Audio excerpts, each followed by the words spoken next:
আসসালামু আলাইকুম রহমতুল্লাহি ওবারাকাতুহু। প্রিয় দিনী ভাই ও বোনেরা, আলহামদুলিল্লাহ আমরা এমন একটি মাসের সামনে দাঁড়িয়ে আছি যে মাসকে আল্লাহ নিজে সম্মানিত করেছেন।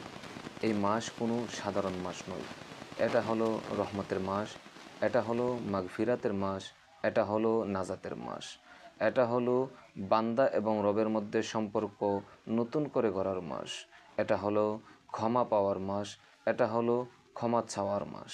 রাসূল পাক সাল্লাল্লাহু তাআলা আলাইহি ওয়াসাল্লাম ইরশাদ করেন, যখন রমজান মাস আসে তখন জান্নাতের দরজাসমূহ খুলে দেওয়া হয় এবং জাহান্নামের দরজাসমূহ বন্ধ করে দেওয়া হয় এবং শয়তানকে আবদ্ধ করা হয়।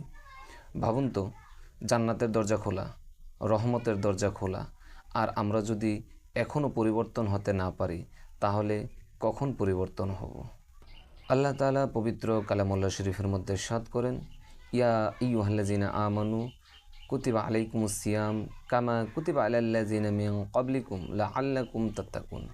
হে ঈমানদারগণ, তোমাদের উপর রোজা ফরজ করা হয়েছে যাতে তোমরা তাকওয়া অর্জন করতে পারো। রমজানের উদ্দেশ্য শুধু সারাদিন ক্ষুধার্ত অবস্থায় থাকা নয়, সারাদিন তৃষ্ণার্ত অবস্থায় থাকা নয়।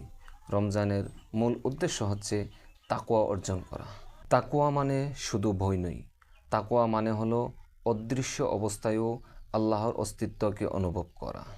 একজন বুজুর্গ ব্যক্তি বলেন, তাকওয়া হলো এমন এক ধরনের আগুন যা অন্তরে জ্বলে এবং গুনাহসমূহকে পুড়িয়ে দেয়। আরেকজন আরেফ বলেন, রোজা মানে পেটের ক্ষুধা নয়, রোজা মানে হলো নফসের ক্ষুধা। আপনি সারাদিন ক্ষুধার্ত অবস্থায় থাকলেন কিন্তু চোখ দিয়ে হারাম দেখলেন, আপনি সারাদিন ক্ষুধার্ত অবস্থায় থাকলেন কিন্তু কান দিয়ে হারাম শুনলেন, আপনি সারাদিন ক্ষুধার্ত অবস্থায় থাকলেন কিন্তু মুখ দিয়ে জিহ্বা দিয়ে গীবত করলেন, তাহলে এই রোজা আপনার কোনো কাজে আসবে না।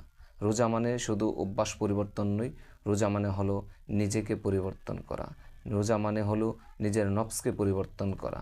রমজান হলো আত্মশুদ্ধির ট্রেনিং সেন্টার। ইমাম গাজ্জালী রহমতুল্লাহি আলাইহি বলেন, মানুষের অন্তর হলো আয়নার মতো। যখন কোনো মানুষ গুনাহ করে, সেই গুনাহ করার ফলে সে আয়না অপরিষ্কার হয়, আর এই রমজান মাস হলো সেই আয়না পরিষ্কার করার মাস। আমরা কি কখনো ভেবে দেখেছি এই রমজানে কেন পবিত্র কোরআন নাজিল হয়েছে?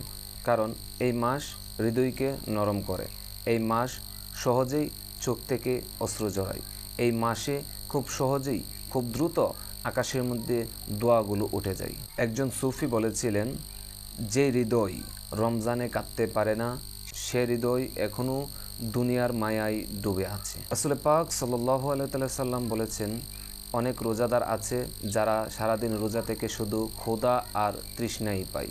আমরা যেন সেই দলের মধ্যে না থাকি।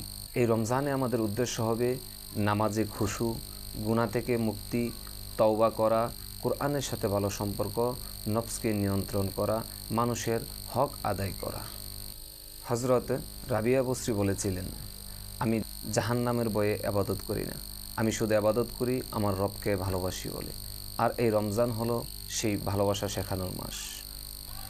আমরা রবকে কি শুধু প্রয়োজনের সময় ডাকি নাকি ভালোবাসার জন্য সেজদায় পড়ি? এই রমজান আমাদের শেখায়, রবকে শুধু প্রয়োজনের সময় ডাকা নয়, রবকে ডাকা, রবের সেজদায় পড়া শুধু একমাত্র ভালোবাসার জন্য, শুধু একমাত্র প্রেমের জন্য।